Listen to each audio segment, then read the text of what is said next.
is the Vintage RPG Podcast, your source for the best in classic and contemporary RPGs. With your hosts, Hambone and Stu. Welcome to the Vintage RPG Podcast, coming at you again from the clubhouse hidden somewhere in the swamps of New Jersey. I'm John Hambone McGuire, and with me, as always, is the founder and publisher of Unwinnable. We got another potpourri episode today because we've been checking out a lot of cool stuff. We want to chat about it. Stu Horvath, how you doing, bud? Pretty good. It's a Wednesday morning. It certainly is a Wednesday. I actually recently have taken to knowing what day it is. And I'm cosmically aware that today is the 14th and a Wednesday, which is probably the first time in 5 years where I really needed to know that. I'm also elbow deep in packing because I'm going to Page this weekend. Page 3 is happening down in Oaks, Pennsylvania. So I'm going to get to catch up with some of our friends and roll some dice. Nice. Yeah, man, I'm pretty stoked to see people. It's definitely I only get to see certain friends a couple times a year at conventions, and it's usually an alpha and omega of the year, where at the beginning of the year, it's oh my God, so great to see. In the end of the year, it's well, that was some shit. But it's going to be a pretty cool time. So what do you want to chat about? I got a couple things. I've been thinking a lot because I'll lead off with a role-playing anecdote. Role-playing connected rumination. I've been thinking a lot about the Stranger Things because it wrapped up. Yeah. On New Year's Day, I guess. I dropped out after the third season. I was full up. I didn't. I felt like, honestly, I should have stopped after the second season because I feel like the second season was a pretty good ending, and then the third season increasingly aggravated me over the course of its runtime, and then I just stopped watching, and I couldn't bring myself to watch the episodes that were after that because they were just so long. They were long, man. Yeah. It isn't even a matter of whether or not they were long and good or long and bad. It was just that they were long, and that was such a barrier to entry when that season was coming out. I was just and now I'm just I don't think I'm ever going to circle back around to catch up. But the kiddo was really interested in October, a spooky season, and some of his friends are into Stranger Things. Well, his friend's older brother, so he knows a little bit about what it's about. So he really wanted to watch it, and we tried it. We watched a couple episodes, and he honestly bounced off it after 2 or 3, but I watched the first 2 episodes with him, and boy, I remember really liking the first season. Yeah. But revisiting it, there were 2 things that really leaped out at me. The first thing was that everybody in the show is a jerk. Everybody, with the exception of 2 people. In the first episode, the nicest person is the guy who works at the diner who takes Eleven in when she's wandering around, and he immediately gets killed. Whacked. And the other really nice person is Barb, and everybody knows what happens to Barb. Everybody else, including the kids, they're all jerk faces, except maybe Will, but he's not in it long enough to really know. Yeah. There's just a meanness to everybody that I was just sort of taken aback by after revisiting it, 11 years later. I guess it was 2016. So now it's 10 years. Yeah, 10 years. That was just interesting. And I know that the characterizations of characters change over the course of that. Steve is probably the one with the most dramatic shift. He is so insufferable in the first episode. Just incredibly unlikable character. Oh, but you know what? It's one of those characters that he's so fucking hateable. But then by the end, you're like, if he's the one that dies, we're going to flip tables. We're rioting. There's going to be a brawl in the goddamn streets. And I understand how that happens, but it was really eye-opening. He's really date rapey in the first episode, man. It's just whoa, this guy's I'm aware of the arc, but it was still a lot to take in. And he's even better by the end of that season. Well, what's funny is that and this is well known, he was supposed to die in that first season at some point. Oh, but he showed up, and he was so nice, and everyone liked him so much. They're like, we can't kill Joe. Well, there you go. Maybe not, at least not the first season. Like then they kind of rewrote some stuff to make it more like no, he actually becomes like a good, a big brother to some of the kids. Yeah. I mean, here's the thing. I'm of two minds of it. I don't know if 8 is a good age to kind of start Stranger Things for a kid. Yeah.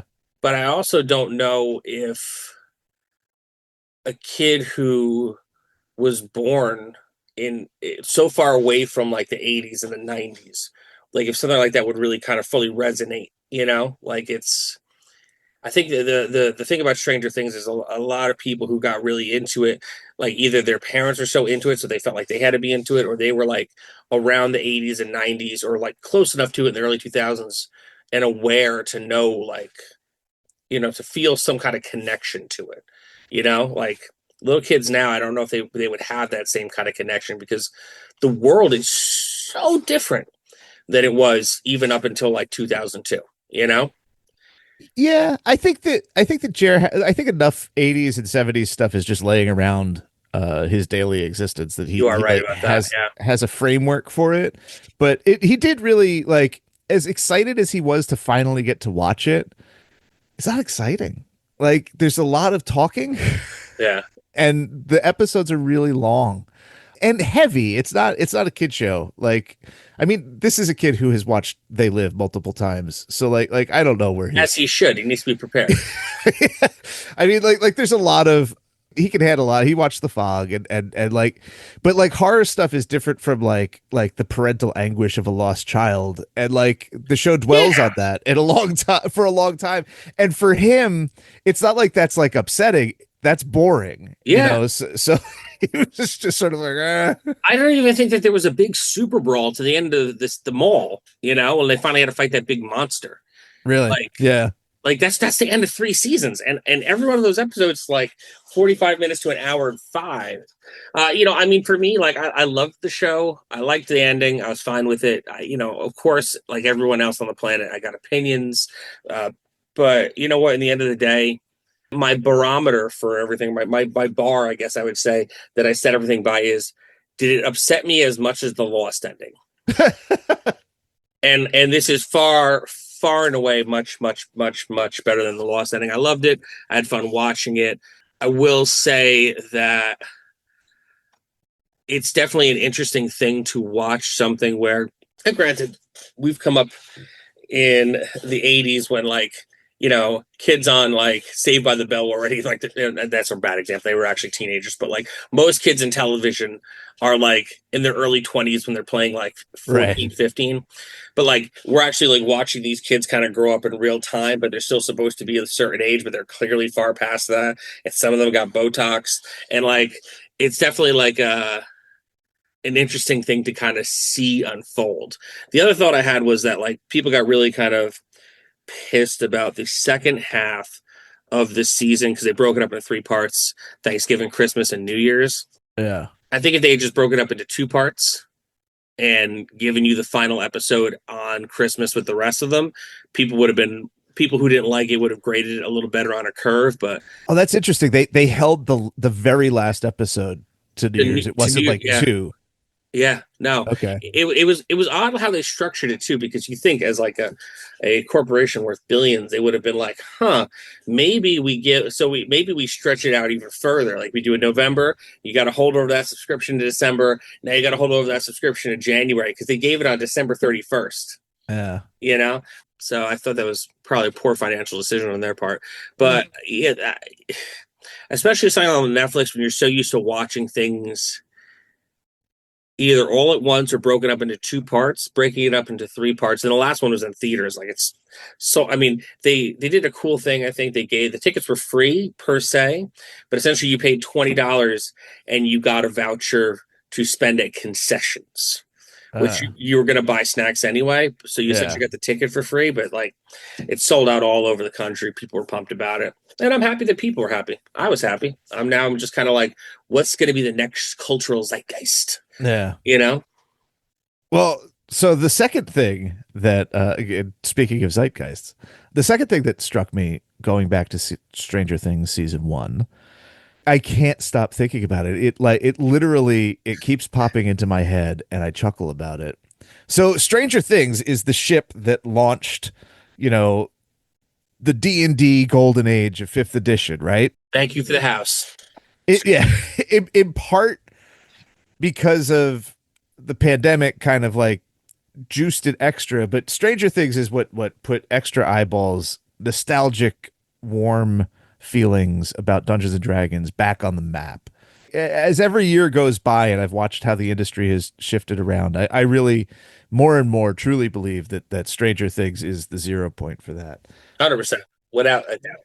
I don't think that it was anything intrinsic about 5th edition. I think that it was literally like an outside influence, like being like, hey, look at this nostalgia machine.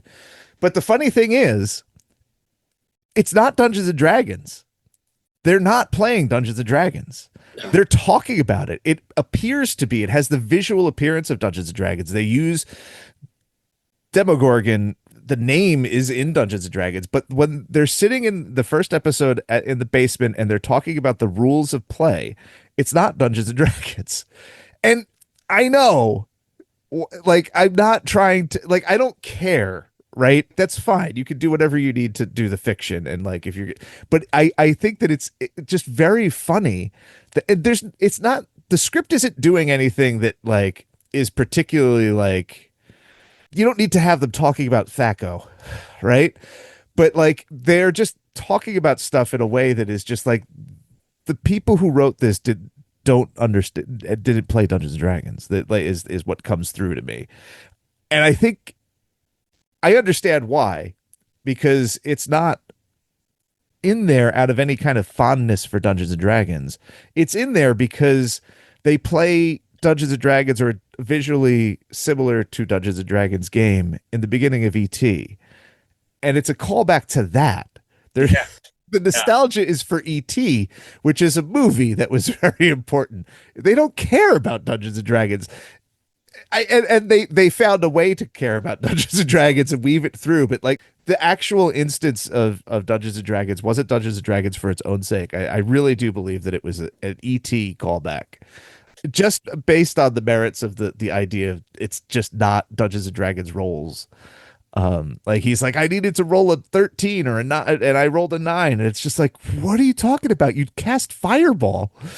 Like, yeah, I don't understand. Like, there's no like you don't have to roll anything when you cast a spell. It's yeah, you know. I mean, it's right. a few points to that, and I think that's a great mention. Is the first one is that like they got better with it by the 4th season, because I 100% agree with you. I feel like it was not meant to be what it became. To the point where, like, by the time they're doing, I think, Eddie's game at the beginning of the 4th season, like they've had a much better handle on it. They probably got writers who were like, "Oh, dog, like that's not how you do that dance." You know, Right. It's kind of like when a director directs a movie where there's musicians and they don't Yeah. know how to give direction to them, and then no one in the movie band or the band that's playing in the background actually knows how to play guitar or bass. Which, side note, if you were going to be an actor, learn how to play the fucking guitar. Like, just learn the goddamn basics. I'm not talking about like trying to pretend like you're two-hand tapping here, folks, but like learn an A chord. Learn something that looks like you're with some movement to make it look like, you know, a bar chord. Just slide up and down one chord. All you need to know. Pisses me off every time. The 3 most awkward things, I think, to me, are when sex scenes are always kind of awkward, because it's you know, as a person who's actually like had sex once or twice, it's definitely like kind of weird, because they're trying to be like, we're going to try to make this intimate, but we can't go as far as what looks kind of intimate in porno. So we're going to, you know, no one's spitting in each other's mouths, but we're going to try to do this thing and make sure that the people's contracts aren't like voided by showing too much butt cheek. When people in shows feel like they need to like blow off steam and have that episode where everyone sings together at karaoke, bro, nothing will get me turn the TV off goddamn faster than the karaoke bonding moment between a cast and crew, usually always in procedural shows, which makes it even more awkward. Thirdly, when dudes in bands or people in bands and shows like don't actually like have any kind of idea or rhythm, like they're not even kind of rocking to the music and beat. It just takes you right out of it, man. Yeah. To add to that list is when people are fake smoking cigarettes. Oh I can Wow. tell. God damn. And it drives me crazy. It's like either like commit or just don't have that character smoke. Like Yeah. it isn't necessary. Like that's not a character. Like it doesn't have to be a character choice. Or when people like whip their heads back when they do cocaine, like Jesus fucking Christ. Like again, I'm not as a person in recovery, I'm not recommending anyone go and practice doing drugs to be better at doing drugs in a movie, but ask your friends.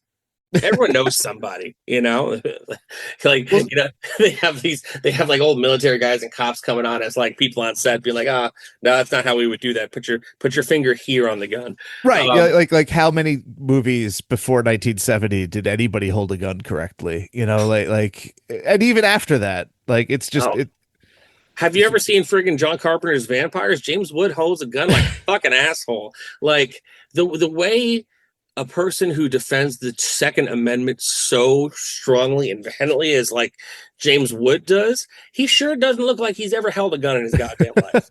It is embarrassing. how many movies have like the nastiest stuff going on, but the characters don't appear to have a sense of smell? Oh You yeah, know, yeah. this is all going to the Well, artifice of the yeah, thing, right? yeah. Like it's we have these visual signifiers and they get repeated over time, and it's like how we recognize fiction, blah blah blah blah blah. Right. But it's also funny when you pick up on them. Oh my god, yeah. It takes you out of it. So swinging it back to Stranger Things, they got better at it by the fourth season, but you're right. What people got nostalgic for wasn't actually what it was. And it's funny that at that time period was the thing that got really people really psyched on D&D.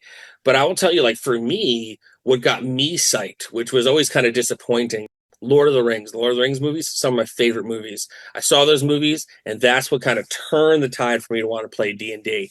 Yeah. Like, but then I come to find out, like the boys in Stranger Things who were playing air quotes D&D, and it wasn't like what they were actually playing. Dungeons and Dragons, when I got into it, was not like the experience that I thought it would be from watching Lord of the Rings. Like, Right. Legolas jumps on a shield, slides down the steps, peeling off arrows at people.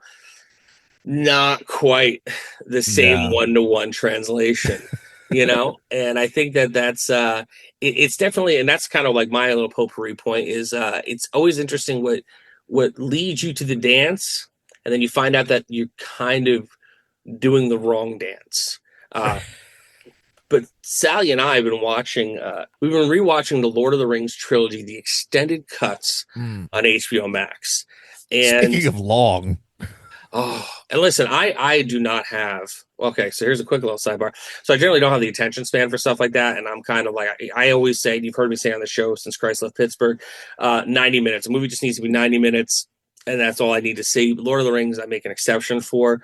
But I also recently got the brick. Now, if you're on the social media, you kind of always see the ads for the brick. And I bought one because I was like, I need to I'm trying to get back to that place when I was younger and I wasn't so connected. And I'm trying to turn my phone back into something that is a tool and not something I use as a distraction. Let me tell you something. Obviously, we're not sponsored by the brick. We're not sponsored by anyone. That brick thing works like a goddamn charm. Like locks your shit down. My screen time is down on my phone. My interactions with a bunch of shit. I don't need to be like numbing myself with like jumping on different apps because I can't like sit still is going down. And because of that, the experience of rewatching the Lord of the Rings at like 3.5 hours each one of them was fantastic. The effects hold up better than most movies do for a movie that came out like what 27 years ago yeah. at this point. Story's great, acting is great, the creatures are great, the pacing is great. I didn't granted, yes, I know about the extended Hobbit ending, which brings it back to Stranger Things because the whole second half of the final episode was the Hobbit ending. Essentially, everyone gets their thing.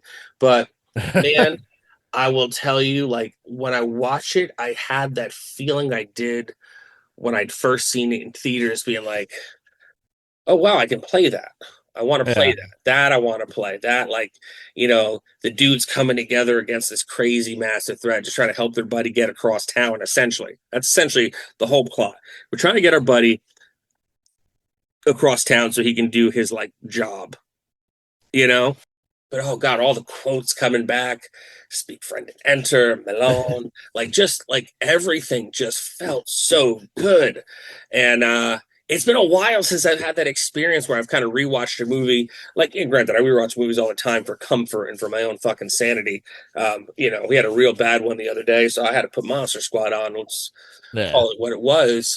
But man, it's been a while since I put on like an older movie for pleasure and really got the full pleasure out of the full experience of being like, oh man, that was great. I can't wait to see the next one. And oh man, that was great. And me and Sally have been talking about it for days. I mean, granted, my other actual takeaway was, holy shit, I sat in a movie theater for 3.5 hours 7 years ago.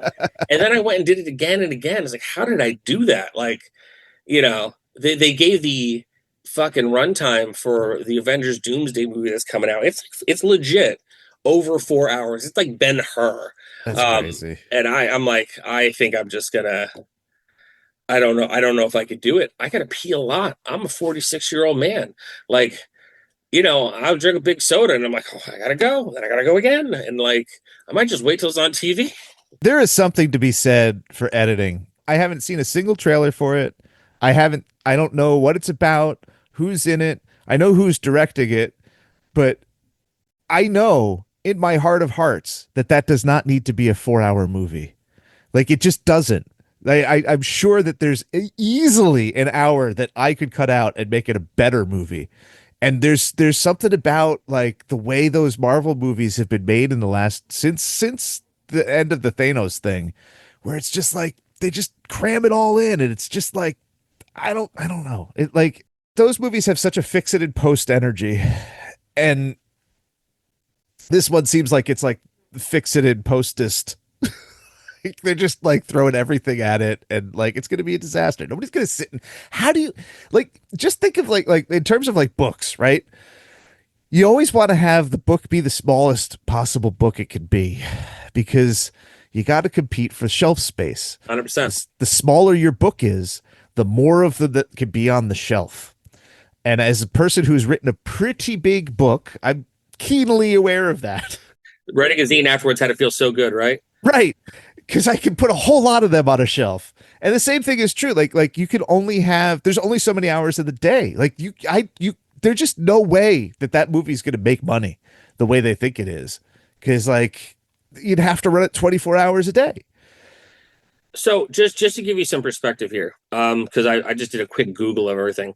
So according to Google, the entire Lord of the Rings franchise, all 3 movies, right, cost $281 million to produce in back in the day, right? Yeah. All 3 movies.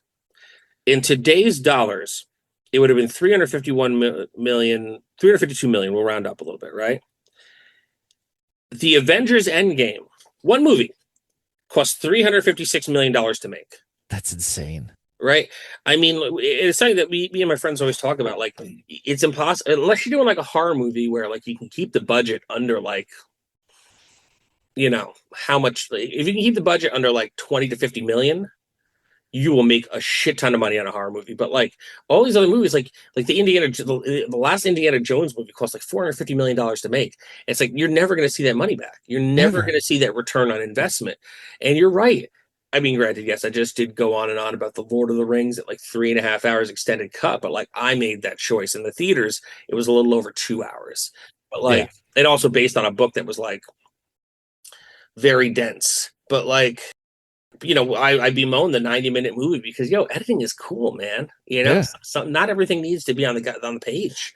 No, you gotta cut it and cut it and cut again. Like it's just like because then when you get down to the you cut out all that stuff is superfluous. Like you're distracting from your real core message and experience by padding it out. Yeah, and not to mention when you spend like $400 million to make one movie, and you're taking a $400 million moonshot on one movie that, like, sure, maybe you make it, because also you forget the marketing budget, which the marketing budgets are like, 10 to 25% of any movie. You need to make triple to be able to turn any kind of profit. And like, while you're doing that, you could that's money that you could be peeling off to cool directors or indie directors or up and coming directors that have cool ideas that were like, yo, if you give me $10 million, I could make you like you could have a hit. You're taking smaller chances on having actually bigger, more profitable hits, and also giving new directors a swing at the bat rather than being like, oh well, the last bunch didn't go so good. We got to go back to the one that made us money. Like, I don't know. Fuck do I know? I write fucking tabletop RPGs. I have to say, going back to just Lord of the Rings in general, Jer also tried to watch those. This is a while farther back, so his attention span wasn't that great, and he bounced off them. Yeah. Which is fine. He'll go back. But in my head, they became these gigantic, boring movies. Really? Yeah, like I loved them in the theaters. And I watched all the extended cuts one time, and then over time after that, I just never wanted to go back because A, they're really long, and B, like it just I sort of started to sort of reduce them in my mind to a series of really close-ups of the actors looking really sad, and then like slow motion pans of like so like in my head, that's what the movie, it's like 2 hours of like sad Gandalf close up. But it was really cool when Jared was watching it because I was just like, oh wow, these movies are actually really great. They are. He only, I watched like the first half of Fellowship, and it was just like, oh, this is good. Like it was a refresher and a nice way to challenge the way that like sometimes things age in your head and it's not aligned with reality. Well, also, what's beautiful about those movies is I don't know if you really kind of caught it in the moment, but Peter Jackson shot scenery, and in the background you could see scenery. And it's not like most things that you see today where, like, yes, you also get the close-ups of a lot of actors, but like the background's always kind of blurry like an Instagram filter because you don't want to see that weird guy standing in the back of your selfie in Starbucks. Like, that's like what a lot of movies and TV is like now, where you don't actually see kind of anything past the actors. Like this one, like you felt like you were really in the world because you saw the world. Man, it's crazy because I just wrote a whole thing about this, and I put it on the list of things that do I want to talk about this, but like you're so I watched Women in Black over the in December. Oh, nice. Which is not the 2012 one with the new one. I watched the original one, the 1987 or 89 BBC made for TV film. It's freaking great and totally scary and like has like all these interesting vibes. But one of the things that I couldn't stop thinking about after watching it was how much of the background I could see and how much it was important and how prosaic it is. It's like when he's in the house, it's just a house. It's a nice house. It's a big house, but it's not like a haunted house. Like Tim Burton doesn't live there. It's just a house. Yeah. And so much of the stuff that happens that's spooky happens in broad daylight. And because of these things, it works so much better as a horror film because it's like it's not relying on all these visual signifiers, but it's great because there's scenes in both that you can compare one to the other, and it's just like the Radcliffe film. There's so much stuff in the back. It's like not a real house. Like there's all this clutter. It's really busy, but it's also soft focus, so I can't really understand it either. Yeah. And sets have been like such a thing for me. Last year I started Hammer movies. I was just going to say, yes, in my mind, you are reading my mind. For the monster book. And I started with the Gorgon, which has, and I, like literally, it's a great movie in a lot of ways. But like my main takeaway, I went to Oren. I was just like, my God, the sets in that movie are just fantastic. There's so much to look at. Yeah. And like, I could watch that movie over and over again because there's just so much information. And some of it's intrinsic to the experience, some of it isn't, and you get to decide what you look at. But in Woman in Black, so often the only thing to look at is Daniel Radcliffe, and he's only a third or a quarter of the screen. Yeah, it's just like, why are you have all this real estate, you're not doing anything with it. Yeah. Also, don't even get me started about how dark movies are now. Very dark, very the color grading in movies where it's just like one color basically or two colors, where like it's just so nice to see a movie where it's just like, oh, it's just like daylight, and you can see a whole bunch of like the grass is yellow and the sky is blue, and those things are registering. A room lit in darkness like it is when I get up in the middle of the night to go to the bathroom, where it's like I can still see stuff. Right. And it's not like that absolute theater black. There is a scene in 2012, Woman in Black, where they take so that the house it's in a marsh, and there's a causeway, and the causeway gets blocked because of high tide. So it's like this long berm that they ride out on the road, towards the end of the movie they flee in a car. And it literally is like a black screen with like a little dim pinpoint of light tracing its way across this causeway. And it's just like, it's a significant amount of filmic time, like 9 seconds, 11 seconds, something like that. And I was watching it. I was just like, this is like, you didn't do the job. Like you're supposed to light it. I can't really see what's going on. But Woman in Black, it's fantastic. You should check it out. I wrote an essay. It's on the site. You can check it out. I have a GIF of my favorite moment in it, which requires background and light, and it's, I think, really spooky and effective, and it's all in-camera stuff, and what a great movie. And yeah, it's funny that we're talking about, we're talking about backgrounds because it's been very much on my mind for the last year. I feel like this is a good time to go home. Otherwise, we're going to turn to a film review podcast. Yeah. With that said, this was another amazing episode of the Vintage RPG podcast. A little more freeform, a little more jazzy. But Stu, where can people find you on the internet? VintageRPG.com. There's that post, that essay about Woman in Black. I'm trying to get photos of all the miniatures that I painted up on the site. So I started that. Very cool. Yeah. So check it out. Join the newsletter. And yeah. Yeah. Do that. You can find me at hamandleggpublishing.com, or rather my books. Buy my books, hamandleggpublishing.com. We got a lot of cool stuff on there. It takes you to my Etsy. Etsy is where all the books live. If you want to follow me on social media at John McGuire RPG, I'll have had pictures up of my time with Paige, probably with not as blurry backgrounds. If you like the show, don't forget to rate, review, and subscribe, because your reviews really do help other listeners to find us. And if you really like the show, why not become a patron? Patreon.com/vintagerpg. We got behind the scenes look at stuff for as little as $1 a month. You can get earliest episodes sometime between like Friday and Sunday, depending on when we record them. Stu's got some cool stuff happening at the $10 tier and more. Patreon.com/vintagerpg. So for Stu Horvath, I'm John Hambone McGuire. May the dice always roll in your favor. Take care.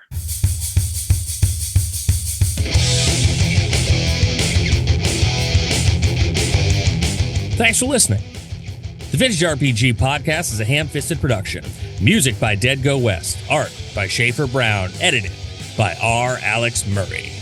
Check us out at vintagerpg.com.